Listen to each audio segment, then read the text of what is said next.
So it says not to touch the mountain. So in verse 14, and Moshe went down from the mount unto the people and sanctified the people, and they washed their clothes. So they did what he said. And he said unto them, be ready against the third day, come not at your wives. He's saying set apart. Why? I don't, and this is going to probably come off a little, like, probably intense. But you know your relationship is not for you. Your husband and wife relationships, you want to get married. It's not so, oh, I want a wife. I want a husband. So he can what? So he can serve me. So he can take care of me. And I want a wife so he can serve me and take care of me. Because at the end of the day, if Yah says, you don't touch her, you don't touch him, because your focus is supposed to be me. The redemption was not in the relationship. That's where we work it out. We work out our salvation. If your relationship is not a place where you can work out your soul salvation, y'all need to talk. Because if it's about him, and if he's like, no, you gonna get to Yah through me. No, you're not the door. I know a man who said he was the door, but it's not you. Right? It's not you. You should be walking me to the door. You should be presenting me at the door, because you are saying, I want a daughter of Yah so that I can help her actualize into the bride of Hamashiach that she's supposed to be. I want a man of Yah so I can help him actualize into the son of Elohim that he's supposed to be. And we are working with each other, and our relationship should be a testament to what happened right here. When we say this, like, when you see me, you see him. So when you see us, you see him. Right? That is what that should be. So if it's about you and the day and the dress and the this, and we're going to have these kids, and we're going to do this, and we got all that, God's like, so where am I in all this? And so we pray to Yah after we make our decision. Right? Yah bless us with children. I didn't tell you to marry him. I probably won't share no babies with him. Yah bless us with a new home. Because if I move y'all in a new home in about 6 months, y'all ain't gonna be together. Y'all go ahead and stay right here. You wonder why, but we ask him after. I've mentioned this in one of the videos. I say, I had to repent because I have great things that I want for my children. I'm like, I'm gonna raise them in Torah, and they're gonna be this. And I never once asked Yah, what do you want for them? What do you want to use them for? And so when you go and get ready to go in a relationship, right? The question should be, why, Yah, do you want me to be married to this person? What is it about me and my service to you that I need to learn? If that's not in the question, if it's because he's so fine, his beard is all filled in and all like that, all about sweat. Right. That's like, and you're not going to look like that 10, 15, 20 years from now. This is the truth. So if that's the mindset, that wasn't it. He should have proven something. Right? Adam, God gave him the position where he had already proven who he was. Dominion. He had his own stuff. Right? He had his stuff together. He wasn't like, I got to get rid of this one girl. Or, I'm in the middle of a divorce, but, when I'm done, I'm going to be with you. That wasn't his vibe. His thing was, I'm waiting on the one for me. I looked all around. There wasn't one for me. He wasn't just trying to get anything that would take him. Same thing with Yah. He proved himself. He was like, oh, no. I've already did that thing. So if you don't want to go with me, that's fine. I know what I got going on over here. Right? And there had to be a witness. Okay. So he said, don't come into your wives. Because why? This is not about y'all. This is not some weird Egyptian sex orgy where before the gods come, you guys all get down with the get down. No. You need to consecrate yourself, because, see, my kingdom ain't none of this. There's none of what y'all got going on, this giving unto marriage. That's not even it. That's not even my vibe. It's about me. You're married to me. And everybody is responsible to me. All right? And he says, and it came to pass on the third day in the morning that there were thunders and lightnings and a thick cloud upon the mount, and the voice of the trumpet exceeding loud, so that all the people that was in the camp trembled. It was like, oh, this is really happening. We got washed. We thought what we thought, but this is real. And Moshe brought forth the people out of the camp to meet with Elohim, and they stood at the nether part of the mount. And Mount Sinai was altogether on a smoke, because Yahuwah descended upon it in fire. So Yahuwah was not the fire. He was not the smoke. He descended on it. And he was so on fire, the whole mountain was just like, I can't take it. And it caught on fire. And it was up in smoke. All right. And he said, and the whole mount quaked. So when you see that, the thing they talk about, the Shekinah glory or the Kavod, it was the weight of it all. the weight. He's like, I'm just going to touch down a little bit. And everything is going crazy. All right? And when the voice of the trumpet sounded long and waxed louder and louder, Moshe spake, and Elohim answered him by a voice. So he didn't say he spake, and then Moses felt it in his spirit, and then Moses started talking, and nobody could hear it, and then it was just like, it was just between me and Yah. No, he waited, and Yah spake by a voice. It wasn't like everybody felt it. We can hear something, but we're not, no, it was audible. And it says, and Yahuwah came down upon Mount Sinai on the top of the mount, and Yahuwah called Moshe up onto the top of the mount, and Moshe went up. So they were like, oh, snap. That dude is bold. And Yahuwah said unto Moshe, go down and charge the people, lest they break through unto Yahuwah to gaze, and many of them perish. Here I know they are. Like, okay, he went up, let me see them. He's like, hold on. They got to know something about me. And so he says, and Moshe said unto Yahuwah, the people cannot come up to the Mount Sinai, for thou chargest us, saying, set bounds about the mount and sanctify. And Yahuwah said unto him, away, get thee down, and thou shalt come up, thou, Aaron with thee. So now, it wasn't just something that Moses saw now. Aaron with thee. But let not the priests and the people break through to come up unto Yahuwah, lest he break forth upon them. So Moshe went down into the people and spake to them. So then, after they said, so betrothal, right? He says, this is what I want to do for you. Then he's going to give them the 10 Commandments. Because Moses is getting ready to have to go. So he's like, give them some rules while they wait down here. And so you get 10. 10 rules. This is what y'all don't do this. I'm going to get kind of fast forward. So from 20 to 31, like interjected 24, but from 20 to 31, he's getting the pattern of heaven.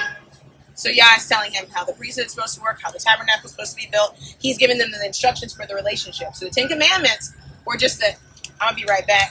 Y'all don't, and I'm going to fill in the blank when I get back. Okay, cool. So he goes up, and Yah's like, okay, now this is why these 10 encompass everything. And he gives them what we get in Exodus, Leviticus, Deuteronomy, Numbers. He's repeating this stuff back to them. So he goes up and he says, now this is how this relationship is going to work. Y'all said you agree, right? Now let me tell you, when you go to do this, this is how you do this. When you go to take a bath, this is how you do this. When you go to wash your hair, this is how you do this. When you go to have children, this is how you do this. And he sets it apart. Why? Because this is how my house runs. Right? See, we get in arguments in our relationships because nobody likes to be given the rules up front. So then you don't give the rules up front, but then you get in the relationship, you start adding rules. And like when kids play a game, you can't add rules in the middle of the game. That's not what you said when we did this. You said you was going to love me and I was going to love you and we're going to be happy. But that doesn't work because if you keep leaving your clothes next to the laundry basket, I'm going to put my hands on them. Right? Like I'm throwing clothes all over the room. No, it's going to irritate me and it's going to cause me not to be disturbed. So Yah gives rules, right? Because he's saying, I don't want to get frustrated in this relationship. So when you have full expectation of what I need and what I need out of this, right? What I need for you to do so that I can do what I do. So it's put up there up front. So you could have said, you know what? That's a bit much for me. I'm going to go this way. All right, you're choosing down, but okay, that's your choice. There's consequences for it. So Yah gives them full rules. So from 20 to 31, they're getting full laid out rules. He leaves nothing in the dark. That's love. There's not no hidden clauses. And if you know, he's like, if you do this, I'm going to do this. But even if you do this, like I got you. If you come back and you do this. And it's all throughout it. You don't have to worry about what he thinks about.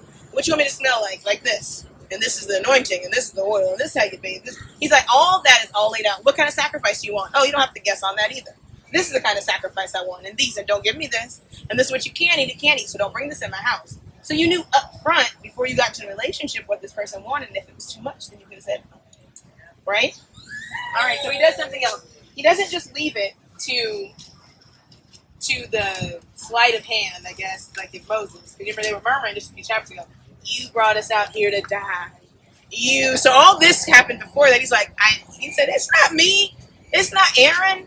And so Yah's finally like, let me show up and show these people that it's not him. Right? So then in verse 20, in chapter 24, this is why flyover country can't happen. So if you go from 21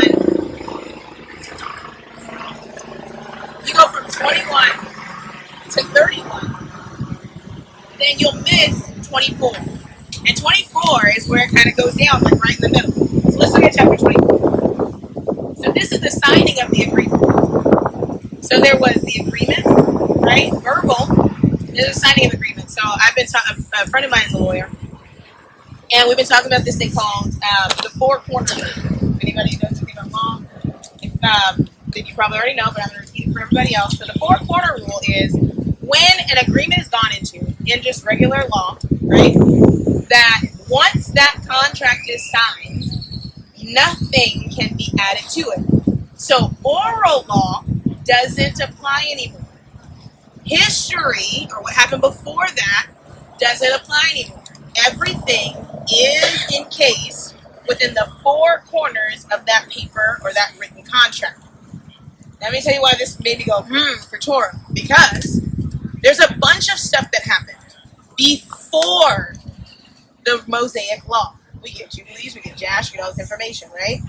But when Yah got ready to sit down and give Israel the law, all the stuff, he knew all the history of everything that happened. He knew that Abraham had married Sarah, and that was his half-sister, right? He knew of times and changing of times and different things. And when he wrote it down, and carefully, because he's going to see he wrote with his own finger, the stuff he kept in was what he kept in. The covenants he kept in was what he kept in. And everything else now has to abide by that four corners of that document that he wrote with his finger. Everything else is history. But when it comes to dictating how the nation moves, he took everything into consideration up into Mount Sinai and said, okay, Moshe, 40 days, no food, no water. This is what I want them to remember of all of their history. Even stuff that we don't even get to read about, right? We have the writings of the prophet, that we don't, where's that? It's not here. When he got down to it, he was like, this is what I have. And I'm talking about Torah, but you can go through and say, everywhere out there, when it came to this, everything is governed by Torah. So then there also becomes something called oral evidence. So when a person makes a contract, and then you go to court, you say, well, you said you were going to give me $37 if I signed this contract. The judge is going to say, well, why didn't you put it in the contract? Right? You don't have a leg to stand on. Is he say, she say. That's a tongue twister. Right? Yah doesn't leave any room for that. So when he gives his word, he gives his law, he creates what we call a four-corner rule. And if you want to track it, track how many times on the four corners of your garment, put your ZZY, because it represents the four corners of my law. You don't get to break the bounds of it. You cannot add to or take away from. Why? Because you're saying, oh, Yah told me something. Right? No. The four corners of the document are sealed. The book is sealed. Right? So you can't add to it later and say, oh, this is supposed to go in here. See, when he said this is what he meant. But when he said this, go over here and grab this and bring this in here, and then that's going to describe what this is here. So I meant what I said. And I said what I meant, and I sealed it, and I wrote it with my own finger. All right, chapter 24. So the agreement is signed. And he said unto Moshe, so this is after all the stuff, right? It's put in there, not just the 10, but everything. He said unto Moshe, come up into Yahweh, thou, Aaron, Nadab, Abihu, and 70 of the elders of Israel, and worship ye afar off. Now you guys already know what happened to Nadab and Abihu, right? Nadab and Abihu were there in this moment. I'm going to give you this because it's going to make sense. They die by literally in the tabernacle offering strange fire. Everybody goes into, what was this strange fire? What was this strange fire? And I'm like, why are we not looking at the fact that they saw Yah, because they're going to see him. They're going to see Yah and not die. And what would make them transgress? I need you guys to hear me carefully. Just because somebody is called, right? Actually, let me put it in a positive. When a person is called, I'm going to assume that they have good intention. So you don't ever have to rack your brain and say, okay, were they always like this? Or did they always? No. They came with good intention. When you woke up, I'm going to assume you came with good intention, right? To worship and follow Yah. But somewhere along the line, we get in the way of ourselves. Yeah. And so when you have leadership, right? Nadab and Abihu saw Yah, feet on the ground like sapphire, stared him face to face, saw Yah and did not die, and then got in the tabernacle and disobeyed him. Mm-hmm. Your leadership has to be held accountable. When I'm not saying they weren't called, I'm not saying they didn't see what they saw and didn't experience what they saw, but when it came to carrying out what Yah told them to do, they put themselves in the middle of it. And when self gets in the middle, that's when we die. All right, so you got Nadab and Abihu. I mentioned them because they were there. They didn't say, it wasn't like, oh, my daddy taught me this thing about Torah, and he told me how to dress up, and he told me how to go to the tabernacle. No, you were there. You saw what Moses saw. You without excuse. All right, and it says, and Moshe came and told the people all the words of Yahuwah and all the judgments, and the people answered with one voice and said, so they had a little bit of time. They had to sit on and think. And they said, all the words which Yahuwah has said, we will do. They did not know what do meant. They're not us. Like, does do mean like, think about it? No, do means I'm going to act it out. I'm going to carry it out. And Moses wrote all of the words of Yahuwah and rose up early in the morning and built an altar under the hill and 12 pillars according to the 12 tribes. So then he takes what Yah gave him and he wrote it down. So you get one covenant, one witness. Moses' hand writes one. All right? And he sent young men of the children of Israel, which offered burnt offerings and sacrifice, peace offerings of oxen unto Yahuwah. So they knew how to offer. He showed them. He's like, okay, now you going to go offer. I'm going to write this thing. We're going to slaughter.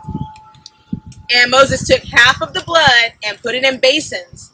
And half of the blood he sprinkled on the altar. So they're watching this whole thing go down. And he took the book of the covenant and read it in the audience of the people. And they said, all that Yahuwah has said, we will do. Right? Mm-hmm. Okay. And be obedient. Yeah. And Moshe took the blood and sprinkled it on the people. So it went on the altar to sanctify it. Then he turned around and he took the blood. And it's in basins. He sprinkled it on the people. Okay? Imagine, just the scene alone. Mm-hmm. I want to set because this is happening. It's chapter 24. Yeah. It's happening. That scene, you don't forget that. You're not going to forget that. We stood there. We were bathed. We waited. We consecrated ourselves. The mountain caught on fire. Like, the blood was sprinkled. Moshe, there was offering sacrifice. I remember the smell. I remember the music. I remember how it felt. All that was a part of that moment. You don't forget your wedding day, right? Can you go back if you've been married or prom or whatever it is? Can you go back and remember, like, oh, I remember what I had on. I remember what perfume I wore. I remember how my hair was done. So you're not going to forget this, right? Like, literally just especially not by sprinkling blood on you. Like, no. Got in my mouth a little bit. I'm just saying. It wasn't like, I'm like, seriously. Okay. And he says, and Moshe took the blood and sprinkled it on the people and said, behold, the blood of the covenant which Yahuwah made with you concerning all these words. Then went up Moses, Aaron, Nadab, and Abihu, and 70 of the elders. Verse 10, and they saw the Elohim of Israel, and there was under his feet. So it wasn't just like, he had feet. So it wasn't like, and they saw a ghost floating. They saw the Elohim of Israel. I saw with my eye to look at that means to literally look at the man. To look at the word to see means to look at the man. All right? They saw the Elohim of Israel, and there was under his feet as it were a paved work of a sapphire stone, and as it were the body of heaven in his clearness. And upon the nobles of the children of Israel he laid not his hand, right? And they saw Elohim and did eat and drink. It was a whole moment that just happened. All right? And Yahuwah said unto Moshe, come up to me into the mount and be there, and I will give thee tables of stone. You wrote on what you could write on. I'm going to be a witness of what you wrote, so they don't think that you wrote it. He's going to give thee tables of stone, and a law and commandments which I have written, that thou mayest teach them. Not that you have written, so you can teach them.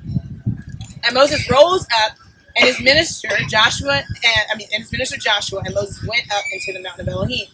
And he said unto the elders, tarry ye here for us until we come again unto you. And behold, Aaron and Hur are with you. If any man have any matters to do, let him come unto them.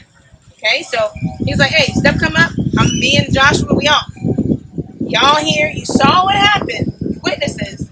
If anything comes up while I'm up here, go to Aaron and Hur. Alright. And Moses went up to the mountain, and a cloud covered the mountain. The glory of Yahuwah abode upon Mount Sinai, and And the cloud covered it 6 days, and the 7th day he called unto Moshe out of the midst of the cloud. And the sight of the glory of Yahuwah was like devouring fire on the top of the mount in the eyes of the children of Israel. That's what it, remember I said that. It looked like fire to them, but when you stepped into the mountain, you looked, it was a man standing with his feet on the ground. So he said, to them it looks like this, and to you it looks like this. Okay? And it says, and Moshe went into the midst of the cloud and got him up into the mount, and Moshe was in the mount 40 days, 40 nights. Let's go to 31. And you'll see how all this kind of ties together. You know I like to read.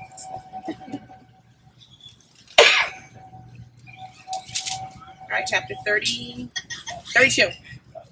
Sorry, 32. And when the people saw, see how it kind of picks up? If you don't know how the story strings together, so I got to read it over and over again. It's not somebody saying, it's not me or anybody saying, read it over and over again because we don't want you to catch it. No, read it over and over again so you can see where things fit in. The narrative picks back up at 32. He was in the mountain 40 days and 40 nights. 32. And when the people saw that Moshe delayed to come down out of the mount, the people gathered themselves together unto Aaron and said unto him, up, make us gods. Okay? So now you have one man up here, literally life on the line, before Yah, trying to get what Yah has for him. You have a leader who saw what he was called, right? He saw what he saw. He heard what he heard. He was there. He can get splattered with the blood and everything. Right there with everybody else. And the people came to him and said, up, make us a god. The reason why I asked you, have you seen golden calves in Israel? Is because you can have a leader who has seen it and heard it. And all of a sudden the people start pressuring. He said, the people said, up, make us gods which shall go before us. For as for this Moses, the man that brought us up out of the land of Egypt, we want not what is become of him. So you didn't saw Yah. He didn't say all he said we're going to do. Went through this whole thing. And now it's still Moses. It's still this Moses. If Moses never came back, they knew what they were supposed to be doing, right? They said, we heard, we're going to do it. All right, so, and Aaron said unto them, so Aaron said, you know what, we're going to wait on Moses. Let's hear what Yah said with Moses. You know, Yah did have my brother come to me. Now Aaron said, break off the golden earrings which are in the ears of your wives, of your sons, and of your daughters, and bring them unto me. Where was that in the law? Where was the, first Exodus 27:33 that said, break off the earrings and the gold and bring it to me if Moses don't come back? I didn't hear it. And the people break off the golden earrings which were in their ears and brought them unto Aaron. The reason why I mention this is because is there really anything wrong with what he said at this point? He said, give me a gold. Well, they gave it to him. He didn't say, Yah told me, how everything else went, right? To tell you to give me your gold, but because you trust his position, he said, all right, cool, break off that gold. And he was like, and y'all was like, okay. and handed over, right? He did it. And he received them at their hand. And it says, and he fashioned it. It meant that he literally made it. Yeah. With a graving tool. Y'all be telling on people because Aaron about to lie. Y'all be telling them. And he fashioned it with the graving tool after he had made it a molten calf. Which brought, he says, a molten calf. And they said, these be thy gods, O Israel, which brought thee up out of the land of Egypt. How? These. When did you see these? When you saw a pillar of cloud, pillar of fire, water parting. When did the little calf come trotting out? It was like, hey, y'all, I got this. Like, when did that happen? A person can tell you something, and because it's what you want to believe, that's what they wanted. He gave them exactly what they wanted. So when a person tells you something, and you get to see, it's your fault, it's not theirs, because you wanted them to deceive you. We like to choose our leadership because we choose based upon what we want to hear. Jeremiah talks about leadership who aims at the idols in your heart. So if you are your idol, and I don't want to do this, or I don't want to do this, or I don't like this, or I want to be self-righteous. That's not always very negative. I want to be self-righteous. I want to feel like I'm better than other people in Israel. I want to have something special, something ethereal, then guess what? You'll get that. Yah will give you that because he's separating you out of the way. Yeah. He says, I have raised up the false prophet. So for you who want to hear it. Why? Because if I let you stay in the midst, you gonna do this. Mm-hmm. You'll be like, well, this is what we want. We think that we should, and we need to go over to these people and figure out what they're doing. Y'all already told us, and I don't know how we get caught up in this stuff. I'm not coming at nobody. I just see what I see and I hear what I hear. There should be no reason why Israel in captivity should be going over to Africa, trying to figure out what Africa's doing with their gods or how they've been serving you when you have this. This is how you woke up. Nobody from Africa came over here and woke y'all up. I'm just being real. That's not what happened. It's not what happened. We are not trying to find breadcrumbs when you have a full book.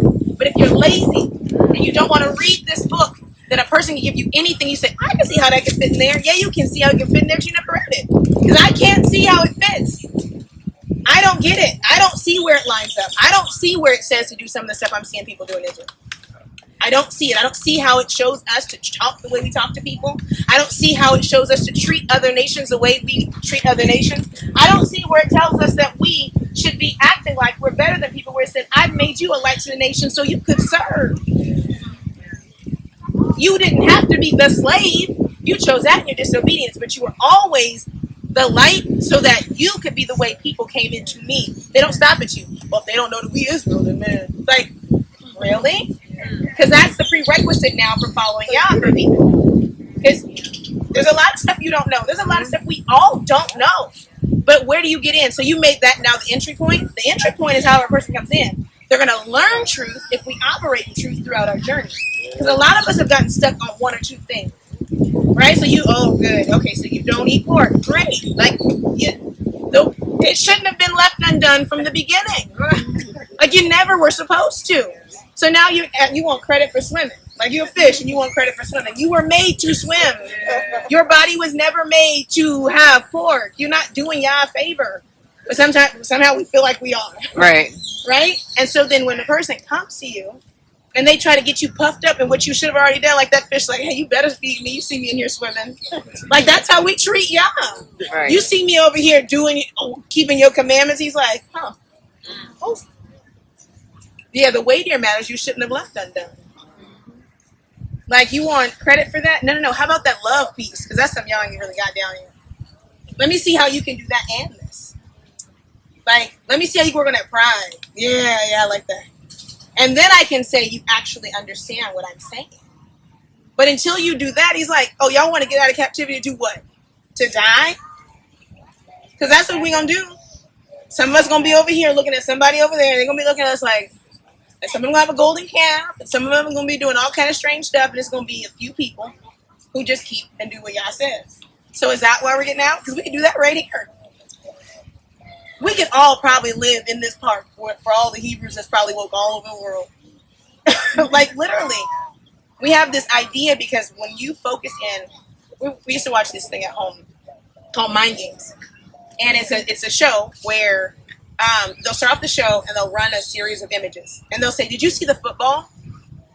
And you're like, what football?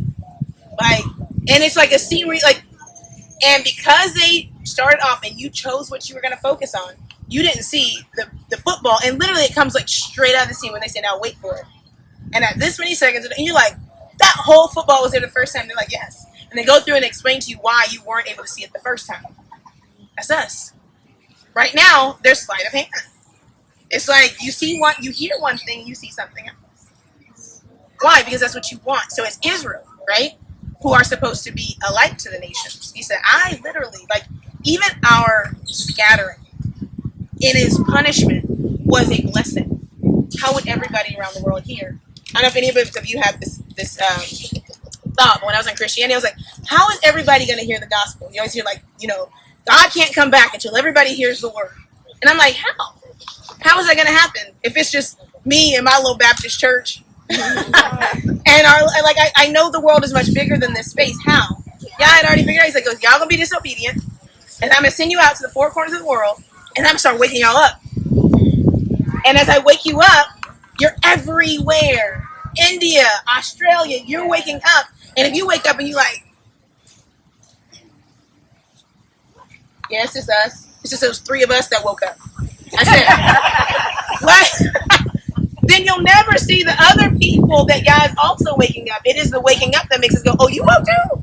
Oh, and you? Oh, and you? And we're not going, okay, brown paper bag test. Who's woke? You can't be an AK unless you do this, right? Like, that's not what Yah did. He was like, here's the evidence of the fruit. When they wake up and they start showing the fruits of the Spirit and the gifts of the Ruach, then you know who it is. It's not just because I say, oh, I'm a Hebrew. Yeah, you are. You just didn't know you were. You've been that, so you're telling me something that y'all already knew. That can't be the qualification. All right. 32, I'm sorry. So he says, these are the gods, Israel, which brought thee out of the land of Egypt.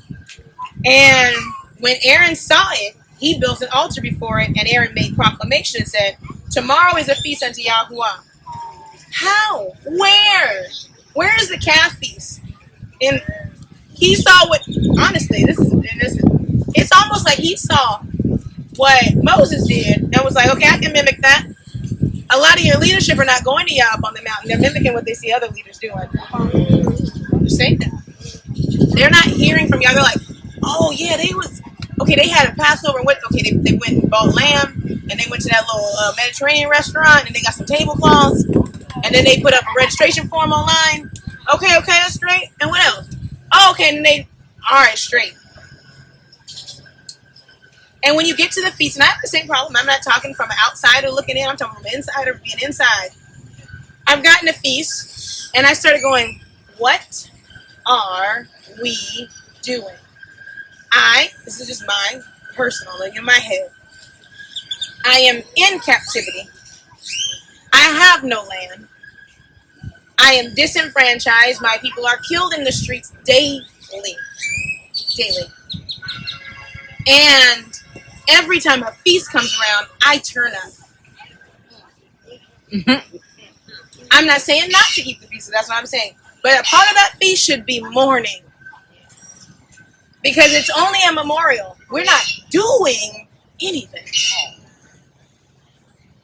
And you're acting like somehow Yah's like, and you should be happy, Yah. And he's like, I'm going to whoop you. Because you're giving me what you think I should have instead of what I'm asking you for. A broken spirit, contrite heart. Then you get in here, and because now there's people, now you start acting a certain way. And you come in there, and I've telling you my year's history. I've had it happen in spaces I've been, where you get people show up, and you got people who's still married to other people in the regular world, but they like, this is my girlfriend, but she in Torah and I'm in Torah, so no, that's not how that works. This is just not how that works. You got people who come, and they come to the feast to get high. I'm not lying. I'm not saying what I said. I'm saying what I see. So this is my time during Sukkot. I'm not setting aside and watching, because Yah is watching the camp, to see how we can get along with each other, to see if he even wants to bring us back in his land. That's what Sukkot is about.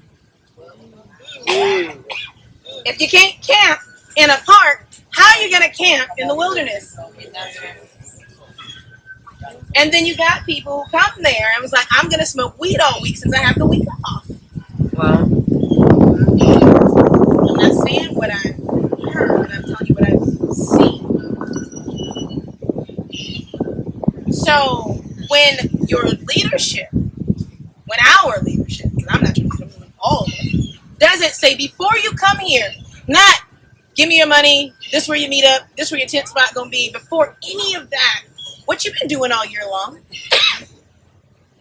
And when you come here, we're not gonna be doing this, because when you come here, you're presenting yourself for Yah to go,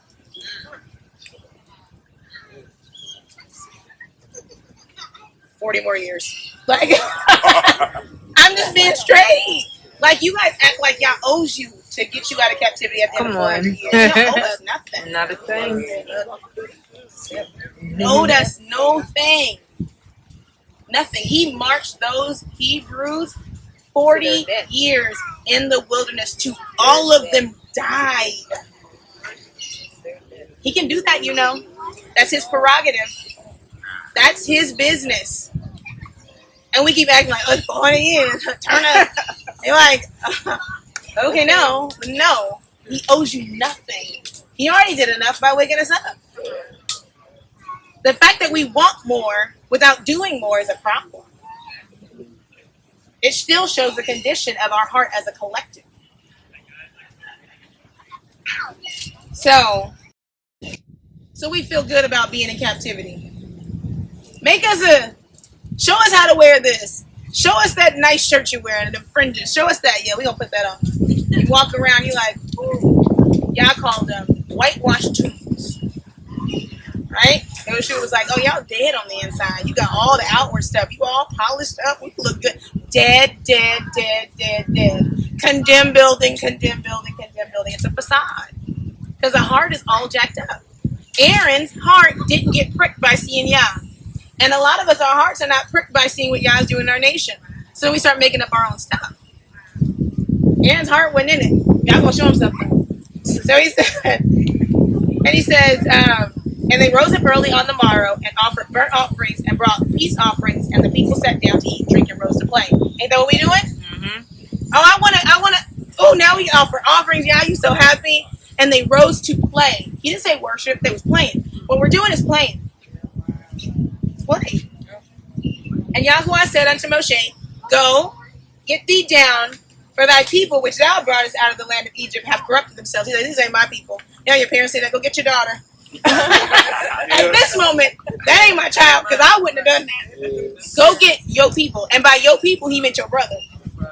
Right? That's your people. That's your people. Go get your people. Right? He says, because they have corrupted themselves. They have turned aside quickly. You know, we're the first generation of this group. I mean, there's other generations of people that have been woke, right?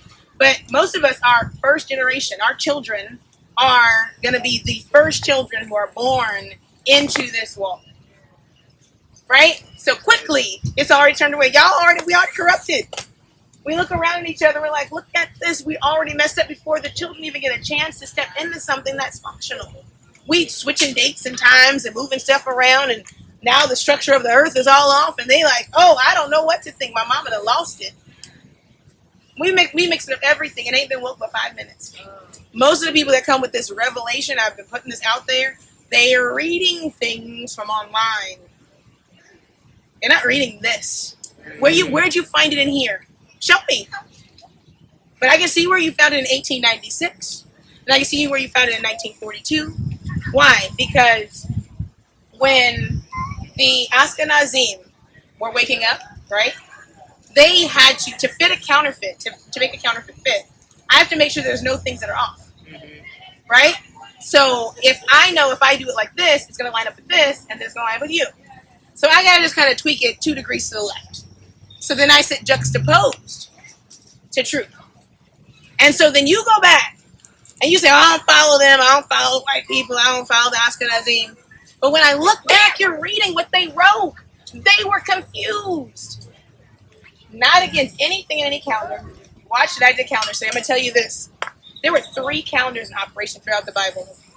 3 different ones. Whether they're right or wrong is not my point.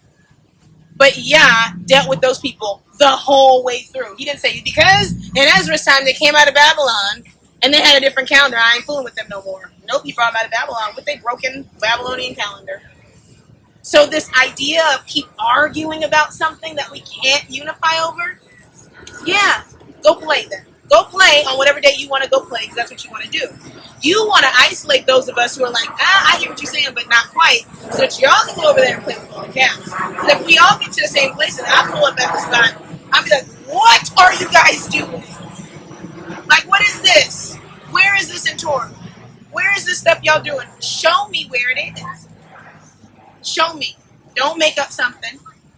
Don't tell me, oh, you see what we're doing is, this is spiritual because, I'm going to say where.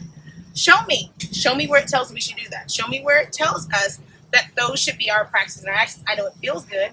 You know what else felt good? When the prophets of Baal were in front of Elijah, they were cutting himself, and he was going, yell louder, dance harder, scream louder, and making a mockery of them for doing it. What are you doing? You know that anything, if I got in here And I started jumping and clapping and singing. I was serious about it. Do you know people would get up and do it? Absolutely. They have a thing in science that says a person laughs like long enough that people just laugh. Whether you're laughing at me or with me, you're going to do it. It's a natural response to the body. If a person keeps singing, you will feel like you're worshiping. Just like when the pastor kept hollering and wasn't saying nothing, you thought church was good. We're still the same people. We're wired the same way. And the adversary knows that, so he uses the same tactics. He don't have no new thing. He's like, I can get you with the same old stuff I've been getting you with. Oh, you want a woman? Okay. You like them with head wraps and skirts? You like that? Okay, we can do that. He doesn't care.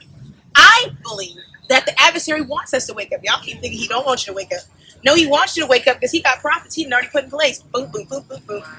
You can wake up and feel so woke and so secure in what you're doing and die and go straight to hell. From here, not from out there. That's easy money. He already knew that wasn't going to last. There's always going to be a next level. You can do it from in here. We are supposed to love each other and we're supposed to respect each other. When something's not right, it's not right. Nope. Nobody said that in the air, though. They was like, oh, straight, we can play. All right. So they turned aside quickly out of the way, which I commanded them, and they have made a molten calf and have worshipped it and have sacrificed thereunto and said, these be thy gods, O Israel, which have brought thee out of the land of Egypt. Yah's on the mountain. They're in the valley. He heard it. Yah sees everything that's happening.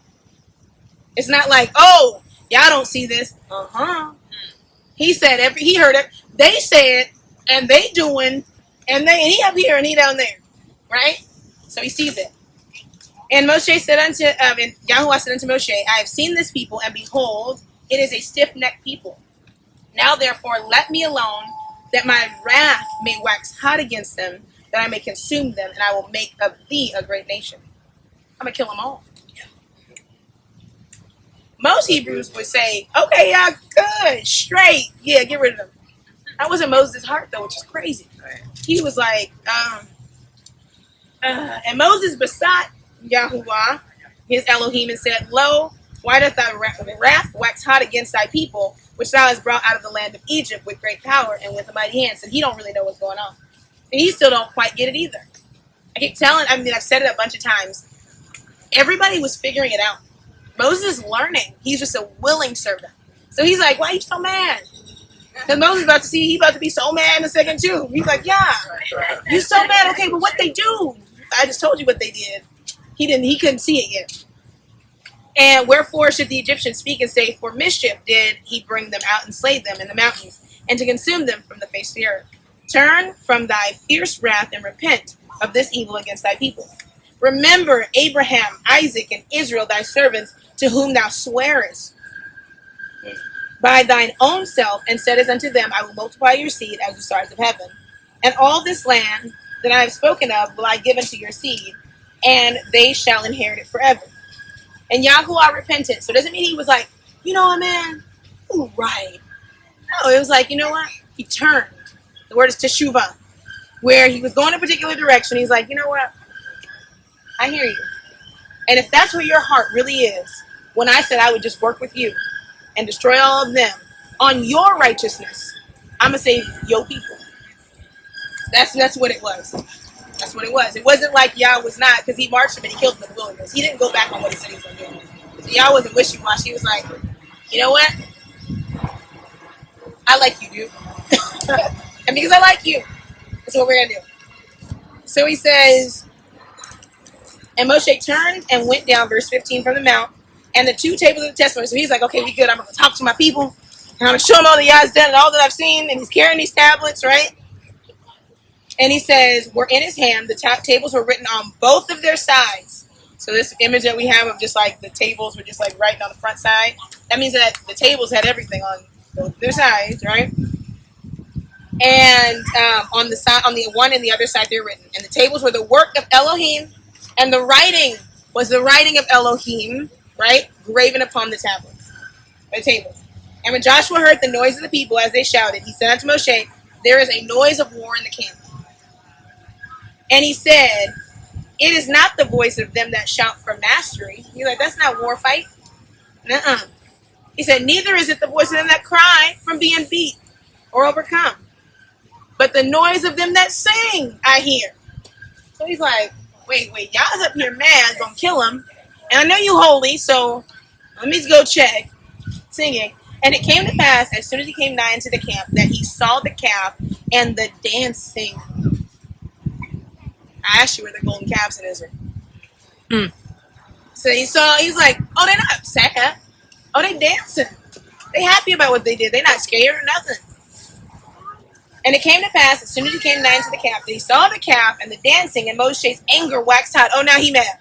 He was just telling y'all, wait, hold on. His anger waxed hot, and he cast the tables out of his hands and break them beneath the mountain. You had something literally written by the finger of Yah. And whatever was happening was so atrocious that he was like, we can't.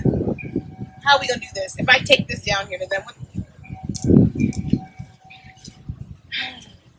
And he took the calf, which they had made, and burned it in fire, and ground it into powder, and strawed it upon the water, and made the children of Israel drink it. You talking about hot. Have you ever got soap in your mouth? You thought your mom was all the way crazy like soap? He took the calf. He was so, nobody stopped him. Burnt it, break it, put it in the water, and said, now y'all drink this. They was like, right? Because people keep trying to act like Moses was a bad dude. Like, nobody tested him like they talk. They're like Debo. Like, when he go, we be talking. When he come around, we quiet. Like, they drank it. They didn't who wanted to fight him in that moment? Nobody. He's 80 years old. Old dude. Like, he wasn't nobody to play with. All right, so they drank it. And Moses said unto Aaron, what did this people unto thee, that you have brought so great a sin upon them? So, leader to leader, what did you do? You caused them to sin. It didn't look like sin to everybody else. They dancing and singing and having a good old time. And the other leader, and that's sin. You missed it. And this is what Aaron said. Aaron said, let not the anger of my Lord, he's talking about my master, like my brother, right? Wax hot. Thou knowest the people, and that they are set on mischief. See, they already know ahead of time. This is the same thing when you laugh when people say, oh, the pastor's like, these my people ain't ready for this. But in Israel, it's the same thing. They saying, oh, these my people, and they ready for this. This is what they want to do. And you know how they want to do it because they keep on showing up to do it. So why should I stop? Why should I question what I'm doing when y'all are doing it with me? We in this together, right? The devil is like, you know what? I love this. We're all doing this together. Why question it? When you get into a car, right? Mom says it's like a Freddy Krueger ride. When you get in the car and you realize that there's no handles on the inside, but you got in the car. You said you want to go for the ride? I'm not letting you out now. You in this thing. You gotta watch the traps and the snares. You thought when you came in, you was like, oh, so sanctified and holy. There was this thing going on in Christianity for a while that Christians couldn't be possessed by the devil. Okay. Everybody who was possessed by the devil in Yahushua's time were Hebrews. It wasn't like, oh, and all the Gentiles in the land were possessed by devils. No, they knew more Torah than you. They had a temple. They had priests.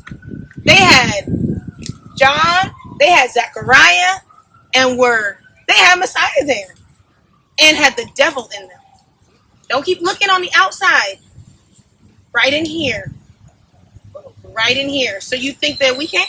You think that if y'all start doing some strange practices, strange rituals, and you ain't asking no questions where they came from, that y'all don't turn around and be crazy? Yeah. So you only think crazy is people who just wander around the street. No, crazy is when you're not in your right mind. When you can't question anything and you're so caught up, nothing may feel good. And you turn around, you got no house, no car, no nothing, because y'all just like out stripping. You turn around, you're like, I gave all my money to these people. I done moved out to the middle of nowhere with these people.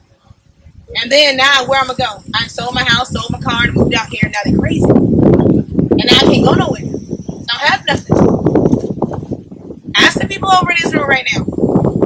Ask the people over in Dimona right now what they feel. There's one generation that's kind of like, this may not be right. Then there's a whole nother generation who's just giving over. They still believe that Ben Ami is a Messiah. And he died of cancer. I I ain't never heard about where the Messiah was going to die of cancer. I'm just being straight. Be real. It's not there. It's not in the book. But if you don't read the book, or you only take somebody, if I sit up here and I read it, and then I just say, okay, I'm reading 2 verses. Today we're going to talk about COVID. Like, it's not, then you don't get it. You're not going to get the full narrative. I'm not going to tell on myself if I'm trying to get you to believe me. I don't have a dog in this fight. Some people do, though. And most of that dog's in their pockets. Put out there. All right. So he looked at him and he said, you know these people, how they're set on mischief? So if you know people are set on mischief, you're just going to do what the mischief? You're just going to let them stumble? You know Hebrews are hard-headed, so you're just going to help them be hard-headed? 23. For they said unto me, make us gods, which shall go before us. For this Moses, that man that's brought us up out of the land of Egypt, we not what's become of him. So he's like, okay, I'm going to say exactly what they said. Tell the truth there. Verse 24. And I said unto them, whosoever hath any gold, let them break it off. So he's telling the truth. So they gave it to me. Here it goes. That's what I was waiting for. I know he lies. It says, then I cast it into the fire, and there came out this calf. I was like, where's coming? I was like, he lies in here. He said, I threw the gold in the fire, and out came a calf. The text says that he carved that thing. Verse 4, and he received them at their hand and fashioned it with the graving tool after he had made it a molten calf. And they said, these be thy gods, O Israel, which brought thee up out of the land. I was waiting for him. They was coming. He just lies. He's like, and poof, calf. Like, this was a miracle, man. You ain't gonna never believe this. I threw some gold in because I was like, they mad. They gonna mischief. You know, let y'all decide. And then out came 2 calves. And when Moses saw that the people were naked, so he's like, well, where that part come in at? And we saw the people were naked, for Aaron had made them naked unto their shame among their enemies. Then Moses stood in the gate of the camp and said, who is on Yahuwah's side? Let him come unto me. And all the sons of Levi gathered themselves together unto him. Division. Yeah. Right? He was like, you know what? I ain't gonna get into what y'all got going on. Who's with y'all? He said the sons of Levi came. And he said unto them, thus saith Yahuwah of Israel, put every man his sword by his side, and go in and out from gate to gate throughout the camp, and slay every man his brother, and every man his companion, and every man his neighbor. And the children of Levi did according to the word of Moses, and there fell of the people that day 3,000 men. For Moses has said, consecrate yourselves today to Yahuwah, every man upon his son and upon his brother, that he may bestow upon you a blessing this day. And it came to pass on the morrow that Moses said to the people, ye have sinned a great sin, and now I will go up unto Yahuwah. Peradventure I shall make an atonement for your sin. And Moses returned unto Yahuwah and said, oh, this people have sinned a great sin. Different tune, right? And have made them gods of gold. Yet now, if thou would forgive their sins, and if not, blot me, I pray thee, out of thy book, which thou hast written.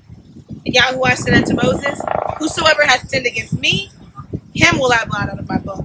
Therefore now go, lead the people unto the place of which I have spoken unto thee. Behold, my angel, my Melech, shall go before thee. Nevertheless, in the day when I visit, I will visit their sin upon them.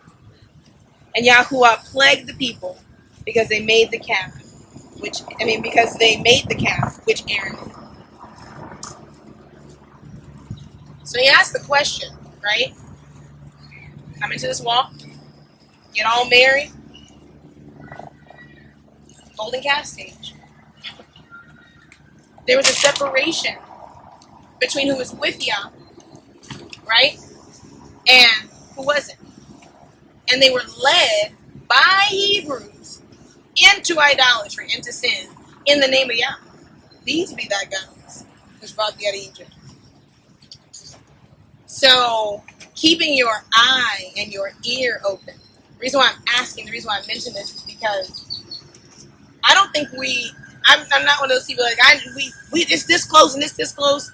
No, Yah's patient. He doesn't want to see anybody perish.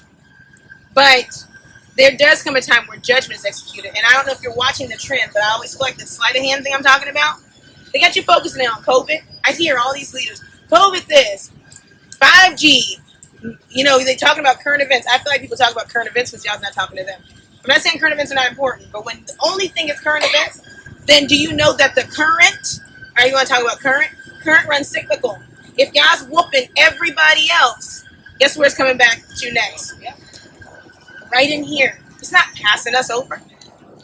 You think that the people, our ancestors, if you read Hebrews, right, how they died in the faith, you think somehow we're more righteous than Abraham? You think that we're more righteous than Elijah? Right? We just gonna get whisked away? That's where you think we are. Born in sin, shaped in iniquity, through captivity, epigenetic trauma, post-slave syndrome. Like, so we just gonna skip it over? It's not the rapture. It's a whooping. Because there has to be chastisement. You have to kill us all. So if they are being chastised in the world, and then the adversary turns around and goes, well, look at your kids. You think guys can be like, but now he's like,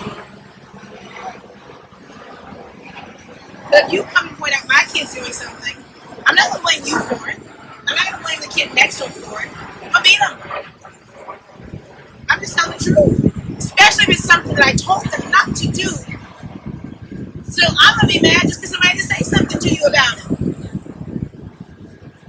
And right now, we're saying, but isn't this the leader you brought me? Did you ask him? Did you ask him? Be honest. Did you say, yeah, this is who, and this is, and you prayed, and he was like, no, and this is their fruit. You only follow a leader as far as they follow Yah. Whenever you start feeling like you follow me, you're taking me in some areas, then that's when I turn. Because guess what? We talked about this in class. You're walking, right? Me, you, yeah, right? We're walking together and we talking. Yah's talking. All of a sudden we get into a good conversation, right? And we keep walking, turn around, and Yah's back here. Some of us gonna keep walking. The conversation got good now. Me, I'm like, hold up. Are we going back or you gonna keep going? Because I'm away. Where is that? When you came into this walk, and I want to remind people of this, you came into this walk because Yah woke you up. I have not heard a story yet where somebody's like, I got woke up while I was in this walk. No, you got woke up outside this walk, right? And who led you there? The Ruach. Yah did, right? The same Ruach that led you in, you were supposed to stay with him. Yeah. I'm supposed to walk through this with you. And then those who walk with him, we can walk together, but I'm not going to go find people. We got lonely. We got tired of being by ourselves. Got tired of studying by ourselves. You're like, okay, it's just us. It's just us. Or it's just me. And God was like, you know what, right now, it needs to be just you because I'm working out some things right now. Yes. I'm working out some things right now. And so it's just like that. Like it's like the leper camp, right? Some of us got leprosy. Some of us got diseases that y'all need to work out and we're going to spread them to everybody else. Some of us have pride. A little leaven. Leaven is the whole lump. So if we got pride in our heart, and then we teach with this pride in our hearts, then guess what? It's going to puff you up. Then you walking around here like, I don't know why I feel like this, but and it's like, and y'all's like, 6 things do I hate. And the 7th is abomination. And all of them, we hitting them. Quick, oh, they did some over here. Let me go hear about them. Oh, be carrying mischief. Right? You don't see it. Why? Because you don't see it because it ain't being taught about. And you don't see it because you ain't reading. Because even if it's not being taught about, you should be reading it. And we have that happening right now where we're like, oh, they're doing this. Oh, they're doing that. Oh. And I'm like, seriously? The word is supposed to go back to the people. That's what the scripture says. That is part of the awakening. It's not so one person holds all the power. It's so that you teach the people how to do it themselves. And you got people get mad at me. I just asked you a question. Why can't you answer it? I was told I'm supposed to show you how to see it for yourself. So go somewhere where you want somebody to give you all the answers in. Because as soon as I tell you something, and then somebody tell you something different, guess what you're going to do? I like that one better than this one. Don't we do that? I like Target better than Walmart, right? So if you say, oh, I got this over here, I'm going to see if they got their Target. Right? That's how we do. That's how we are as a people. And so then you get into a relationship and you get in a Torah, and I'm going to say what I know nobody else going to say. You get in this walk and you start seeing things, you're like, I don't know if I'm in a cult. I don't know where I am. Because these are not things that I should be seeing if this is what it is. Marriages shouldn't be like this. Relationship.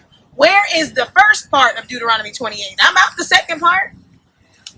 I'm really, really, really, really, really trying. So I know Yah's not failing. So then are we all doing that individual work? Is that what's lacking? It's a hard one to swallow because we're like, no, I saw them. They were, no. Have you been in their house? Do you know what's going on behind closed doors? I get more messages about women in Israel getting hands put on them than I ever got in the Christian church. Ever. I've seen more oppression than I've seen ever.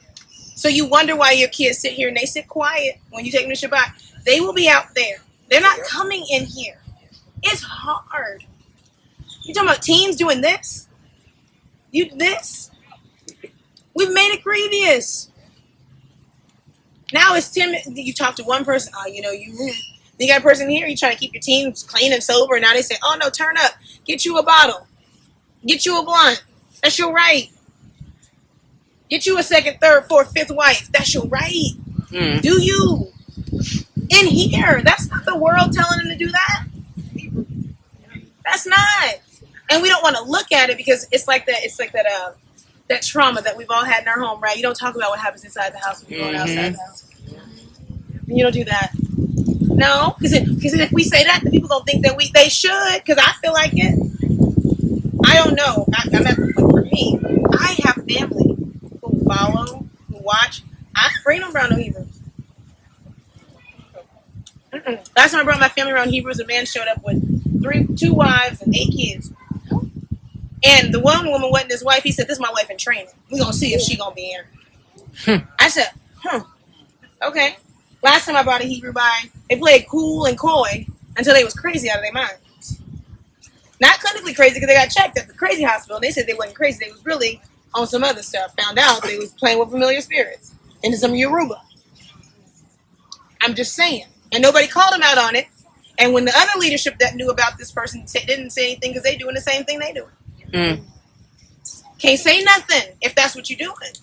And I'm saying this not to make you feel some type of way about where you are in your walk, but to tell you to watch out. It's like getting into a relationship, going back to the beginning. He courted. He was like, oh, be nice. So we got a car. He has his own house. He's a doctor. Got all that going on, right? And then he gets you in his house, and he's controlling. He's possessive.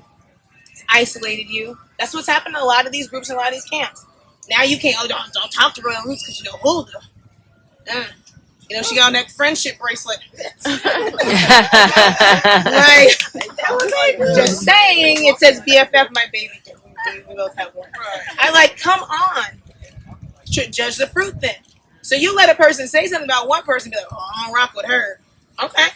And then they turn around, they start dancing and sweating for 6 hours and don't nobody say nothing. I'm just saying what I'm saying. See, I keep my mouth shut because I don't want to hurt nobody's feelings. But I'm at a point, and I think we should all be at this point where the feelings don't matter. Nope. Because if it feels strange, it is. Yep. If people are doing something they shouldn't be doing, we need to say something about it. And if somebody says somebody's doing something, instead of believing what was said, ask them. Wow. I'm not shy. I'm not scared and I'm not shy of nobody and no person. And none of you all should be. How can you fear man who can only destroy the body, but you don't fear Yah who can destroy the body and the soul and cast them both into Sheol? I had to learn boldness from going through a lot of stuff and being silent. You don't have to. If it's not right, it's not right. And at the end, let Yah be true and every man a liar. And it don't mean, there's no bearing on your faith. We all make mistakes. I've made friends with very, very bad people. And that doesn't mean that I can't learn from that.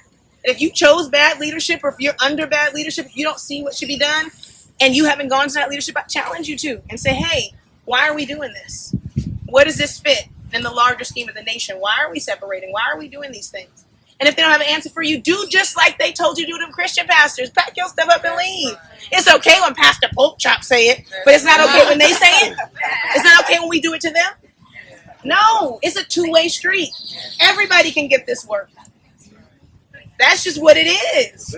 Nobody, just because you came in here, we all are equals. If you see something, you say it. But be ready for the response too, because I'm the same one.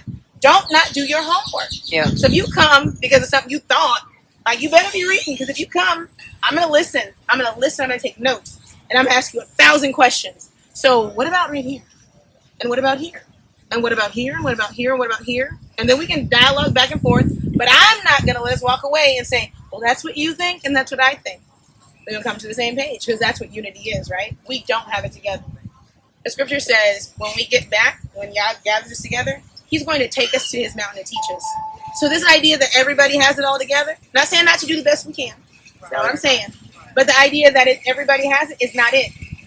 So riding on, I'm where it's at, like ISUPK, everybody talks about them, right? They're like, it's the house of the truth, right? That's how we're acting. And we're saying things we're contradicting. Why? Because leadership is not talking to leadership. That's my first cause against the leadership. Ain't nobody talking to each other. Because everybody got a few Negroes and a few nickels. And they worried about if I talk to you, and people going to think they're going to start donating your page, donating my page. That's what that's all about. I'm just going to put it out there. Because why can't we? Why can't we all say, oh, we're having Sukkot in Nebraska this year. And we all go to Nebraska. Why? Because if you come there, who's going to get the offering? Yeah. That's what it was. I know it sounds so petty. I was married to like my husband was a pastor. So I was married into the Christian church. I sat behind all the closed doors. And I'm telling you, all the behind the store stuff that was happening in Christianity happening right now. Same conversations, same attitudes. I'm just telling you. I am the whistleblower. That's me. That's me. Why? Because when people thought the whistle was blown on me, didn't nobody say nothing. So now I got a bone to pick. I'm just saying. That's how I feel. That's how I feel. So I'm just saying, I'm not.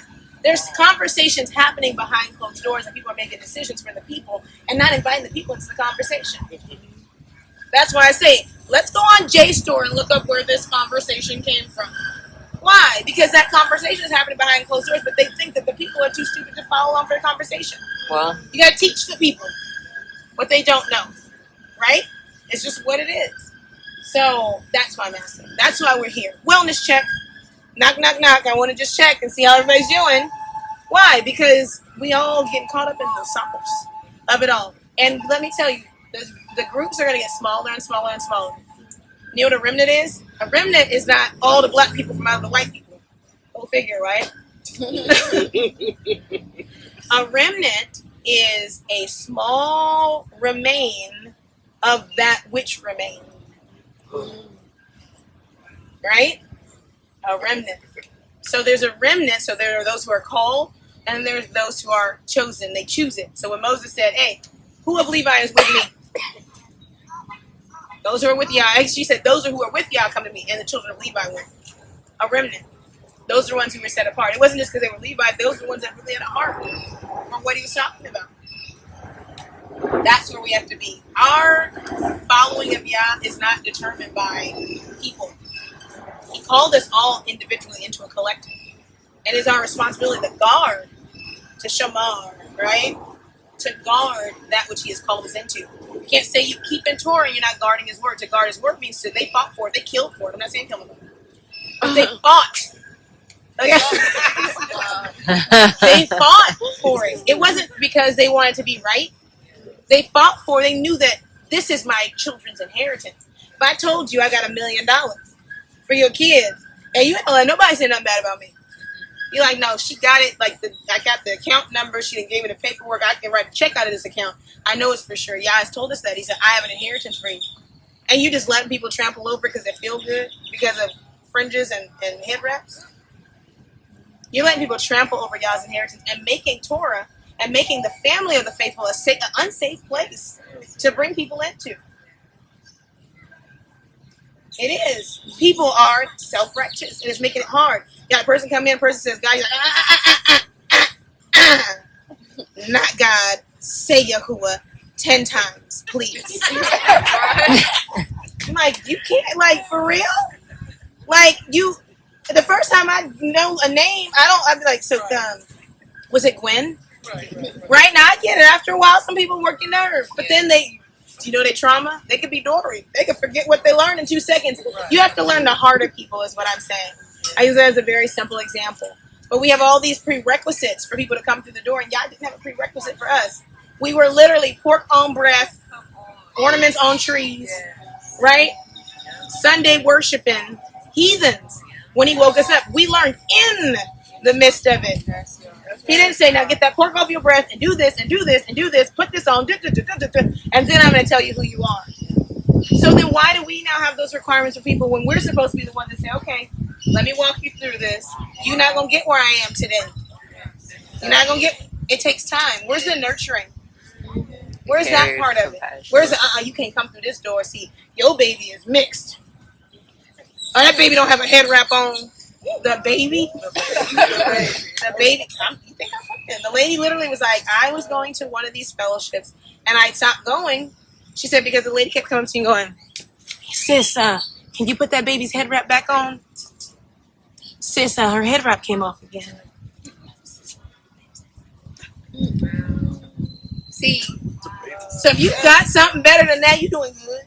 But still check it. Mm-hmm. It's just like a relationship. It requires maintenance. I'm going to mention them, and they don't know I'm going to say this, and this is not a plug or anything. But I was in the car, and I was on my way over here. And I'm one of those people, I do pay attention to everything, so I can be hypercritical, so I apologize.